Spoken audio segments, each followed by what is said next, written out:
everyone, my name is Jordan, and also known as Scraps. I will be showing you how to create this Intimidator synth with Operator, if you own Operator.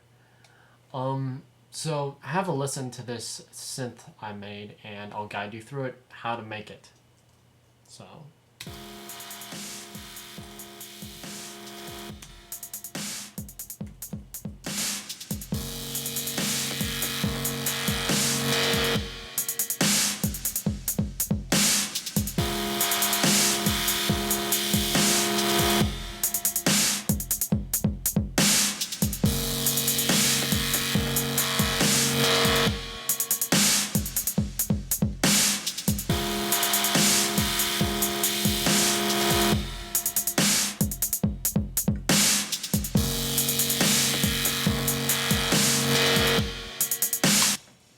Okay, so let's begin.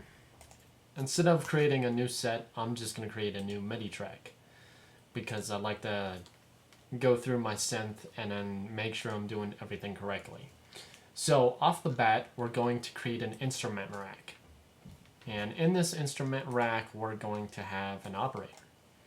Now, there's something very special about this operator in this patch that I have. I copied a synth, now a very rare Moog synth. So this is going to have a sound wave in it that you can't pick, so I'm going to draw it in for you guys. So we want to choose 16 and skip one of the bars. Because when you skip one of the bars, we're actually skipping a harmonic. Let me make sure. Yep, that's correct. Cool. So when you skip a harmonic, you're actually taking away a sound. So if I were to take the bass, it would sound a lot more mid-tone and high-tone than without the bass. I'll zoom in for you guys so that way you can see this change. So when I take off the bass, it starts to get a little bit grittier. When I add the bass, things become more smooth and rigid. So I'm going to take off a second harmonic, because it's the second one when creating a sine wave. When you take off one, you just get a basic sine wave. When you add a second harmonic, you start to get this wave. So I'm actually going to take that off and just highlight everything else. Make sure the repeat is on half. So that way, when you're developing this synth, you'll start to get a much more gritty tone. So after this, we're going to create, I think it's a square. It's just square. You don't need to mess with any of the parameters. I'm not too sure, but let me go back and check. Yep, just a square D. Third one is saw, and fourth one is just regular sine. So for our oscillator C, we're going to leave it at square. Oscillator B, we're going to choose a saw D.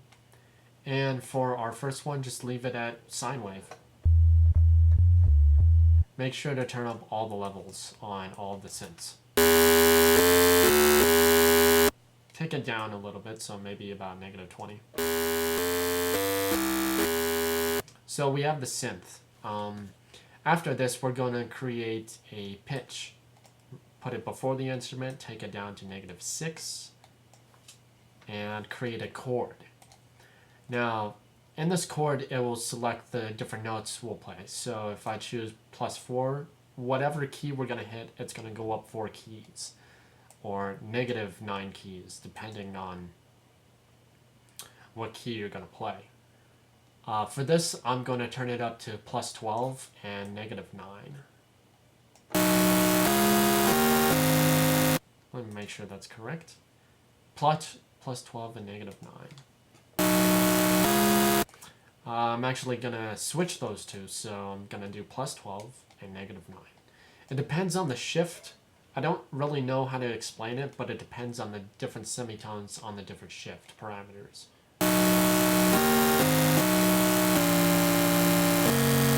It makes a big difference. Anyways, let me go in here and make sure that everything...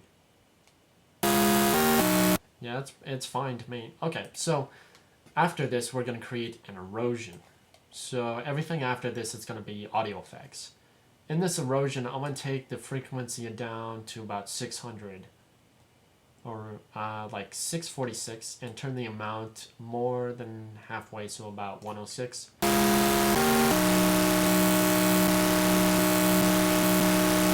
I'm just showing you the differences with it and without. When you have it down to this range, it will start to modulate the lower frequencies. And so that's what we want, since we have all high and mid frequencies in with our synth. Okay. So after this, we're going to create an overdrive. And the overdrive I'm going to use with the synth is just going to be basic XMO and take the dry wet to about 25%. And we're going to, you can automate this if you want when you have the parameters for the frequency already here. As you can see, when I clicked on it, it created a line for me to mix with. I did do that with my synth. I turned it on and off, and I also had it rising and then rising down, so, or decaying in this case. So there's a lot of cool things you can do with it. Anyways, after this, we're going to create a compressor. Okay, so we're just going to take the levels about 2.28. Nothing much after that. And I think after this we create a, let's see, oh, an auto filter, an EQ8, and a saturator. Okay, so let me apply those. So auto filter, an EQ8. We're going to get to modulating this here in a minute. Or messing around with this. An EQ8 and a saturator. Okay, so for the auto filter, I'm going to take it, I'm going to take a high pass, and I'm going to take it about 100 or so. Yeah, 103. I'm going to turn this to mid-side and turn up the scale to 120. So MS. So for the mids, I'm going to take off a lot of the low end. So have a low pass here, turn up the high, turn up the Q a bit on number 2. Make it more of an impact. I'm going to drop it down a bit with the third one. So turn up the Q a bit. And for the fourth, I'm going to leave it as a high pass filter. I'm sorry, a high shelf, and just bring it up a bit right on that line, on the 10K line. Turn on number 5 and number 6. Number 5, we're going to take the gain down all the way and the Q all the way up. And we're going to choose about 420. Let's get that 420 kilohertz. And for number 6, we're going to turn the Q all the way up and the gain all the way down. And take it about 250 for that kick. For the snare, I'm sorry. So the snare and the kick hit, that's good. For the sides, we can go very crazily. So I'm going to turn on the low shelf, bring that to the 50 hertz range, bring that up about 11 gain. Take the gain down in the middle, turn the Q mostly all the way up, so about 5. And bring it above with a little bit of just a gain control, and take the Q down and the gain all the way down on the 22 kilohertz range. Make sure it's on high quality mode by right clicking. See, if we take off the high quality, this isn't a very sharp, it's a very sharp curve and not smooth. When we turn it on, we get a much smoother curve.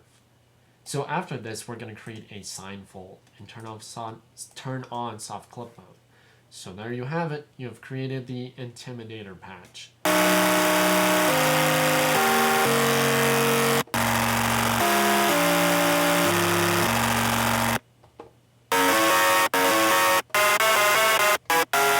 Okay, so it doesn't quite work with Song of Storms. Anyways, join me join me Thursday when creating another synth in either Operator or Reason.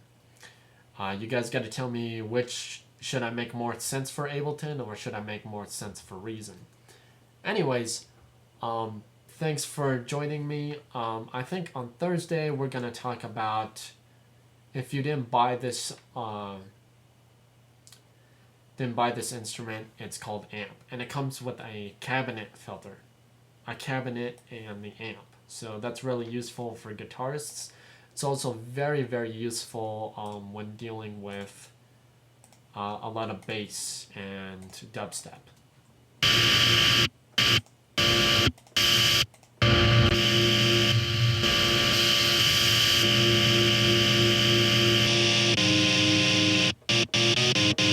So I'm gonna just drop this down.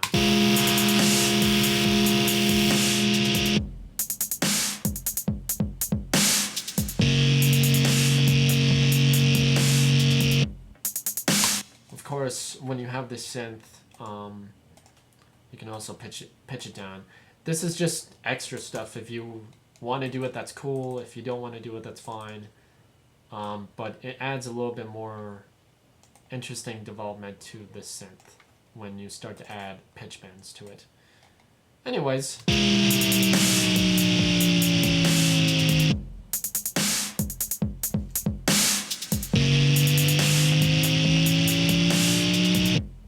So, I'll check you guys out Thursday. Thanks for joining me. Have a great and wonderful 2 days.